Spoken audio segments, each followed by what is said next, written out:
Olá, crianças do quinto ano. Hoje, a nossa aula de histórias, nós vamos estudar o surgimento das primeiras cidades.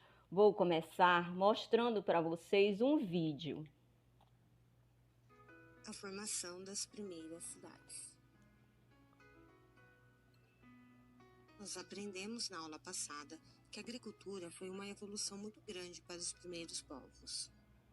O sistema de irrigação foi o fator mais importante para o desenvolvimento das cidades.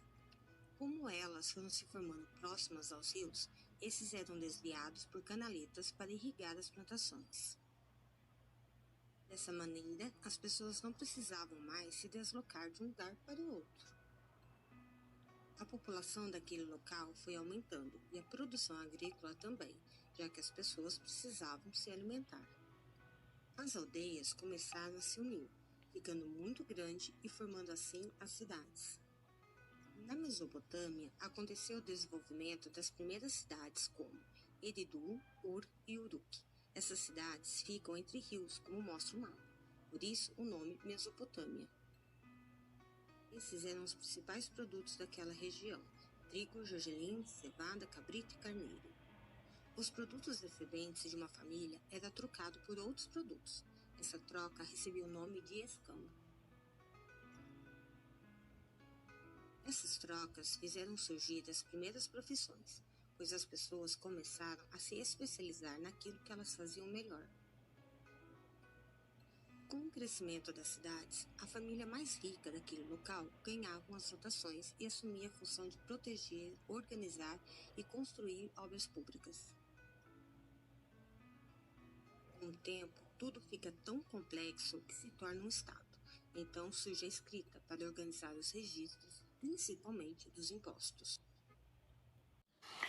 Surgimento das primeiras cidades. As pessoas começaram a viver em cidades há milhares de anos, mas esse processo não ocorreu de uma hora para outra. O surgimento das cidades significou uma grande mudança na forma como os grupos humanos viviam. Leia sobre algumas das principais mudanças que resultaram na formação das primeiras cidades. Vamos conhecer os nômades. Milhares de anos antes de as primeiras cidades surgirem, as pessoas eram nômades, viviam da caça e também da coleta de alimentos e se abrigavam em acampamentos provisórios, feitos de materiais naturais como folhas, madeiras ou em cavernas.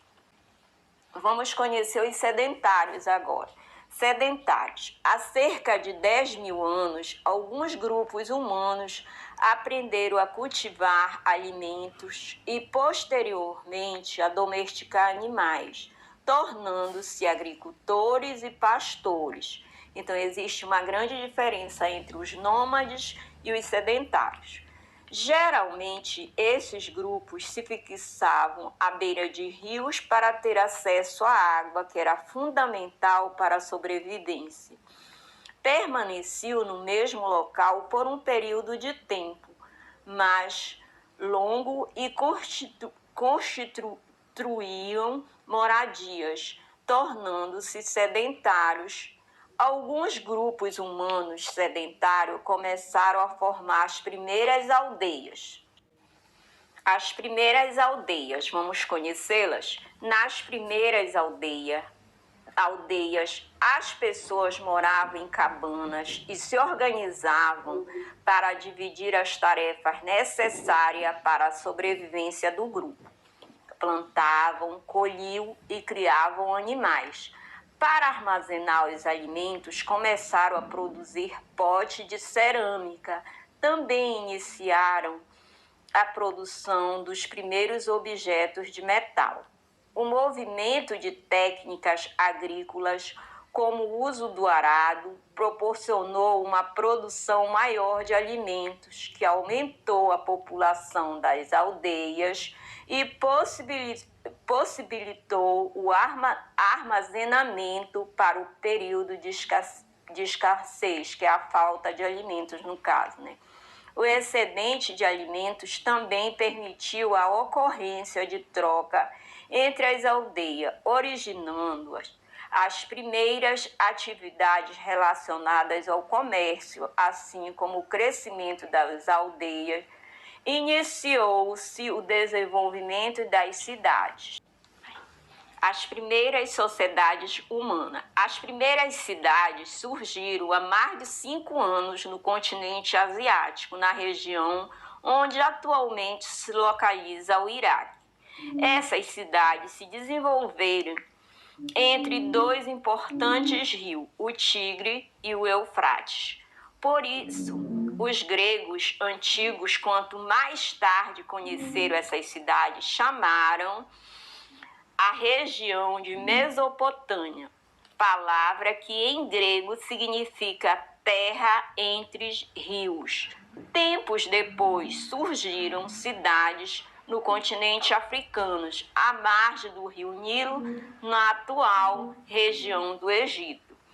Além de fornecer a água para a população que vivia nas regiões, os rios Tigre, Eufrates e Nilo fertilizavam o solo, favorecendo a agricultura em suas margens. Por outro lado, também ocorriam inundações que destruíam as plantações e eram seguidas de longos períodos de secas.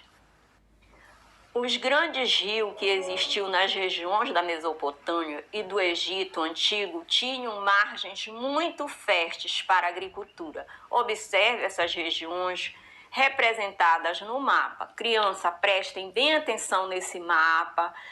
Está tudo direitinho aí. Aí vamos ler aqui embaixo. Para controlar o excesso de água que resultava nas cheias dos rios e garantir o abastecimento para o período em que não ocorriam chuvas, foram construídos diques, valas, canais de irrigação e reservatórios. Essas obras exigiam organização e trabalho em conjunto de um grande número de pessoas, o que também contribuiu para o surgimento das primeiras sociedades urbanizadas. Por favor, prestem bastante atenção na leitura, voltem o texto novamente, tá? Tem aqui esse saiba mais, vocês vão ler e vão resolver o exercício da página 8. Tchau, até a próxima aula.